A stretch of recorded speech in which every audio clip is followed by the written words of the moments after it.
నమస్తే, welcome to universal talkies. నేను మీ anchor Soumya. So SS Rajamouli Varanasi సినిమాకి సంబంధించి ఇంకొక కొత్త అప్డేట్ని ప్రేక్షకుల ముందు తీసుకొచ్చేశారు.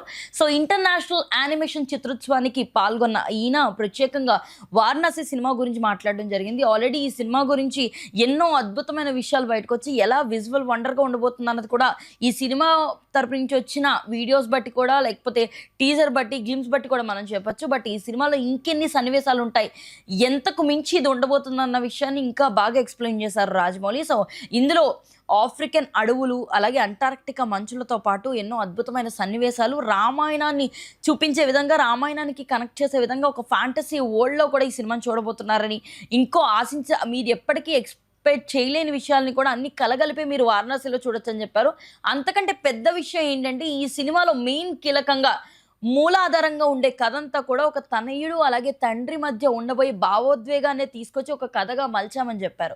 సో ఈ కథ అంతా కూడా ఒక ఫాదర్ అండ్ సన్ ఎమోషన్ మీద నడుస్తుందని, దాని నుంచే రామాయణాన్ని కనెక్ట్ చేసుకుంటూ ఈ కథను అంతటిని మేము ఎక్స్ప్లెయిన్ చేయడానికి ట్రై చేశామని చెప్పారు. సో ఇందులో విజువల్ వండర్తో పాటు ఇలాంటి ఒక అంశాన్ని తీసుకోవడం రాజమౌళికి ఇదేం కొత్త కాదు. ఎందుకంటే ఇంతకు ముందు వచ్చిన ప్రతి సినిమా కూడా ఒక చిన్న లైన్తోనే ప్రపంచాన్ని క్రియేట్ చేశారు ఆయన.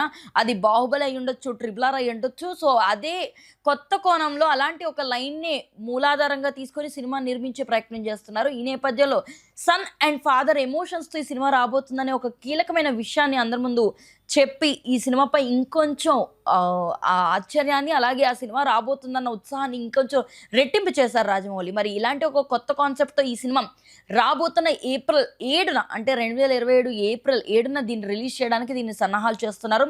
ఆల్మోస్ట్ అసలు రాజమౌళి ఇప్పటి వరకు తన కెరియర్లో 3.5-4 సంవత్సరాలు తీసుకొని సినిమా తరపు నుంచి వారణాసిని మాత్రం చాలా భిన్నంగా చేస్తున్నారు. ఇందులో 1.5 సంవత్సరాల్లోనే షూటింగ్ కంప్లీట్ చేసి రానున్న రోజుల్లో ఇది 2027లోనే రిలీజ్ అయ్యేలా కూడా ప్లాన్ చేస్తున్నారంటే ఖచ్చితంగా రాజమౌళి ఎంత పగడ్బందీగా, టెక్నికల్గా కూడా ఎంత సపోర్ట్ని తీసుకుంటున్నారో, అలాగే ఏ రేంజ్లో ఈ సినిమాని నిర్మిస్తున్నారన్న విషయం అయితే అర్థమవుతుంది. మరి ఈ సినిమాపై మీకున్న ఒపీనియన్ని కామెంట్ సెక్షన్లో తెలియజేయండి. అండ్ మరిన్ని అప్డేట్స్ కోసం యూనివర్సల్ టాకీస్ని ఫాలో అవ్వండి.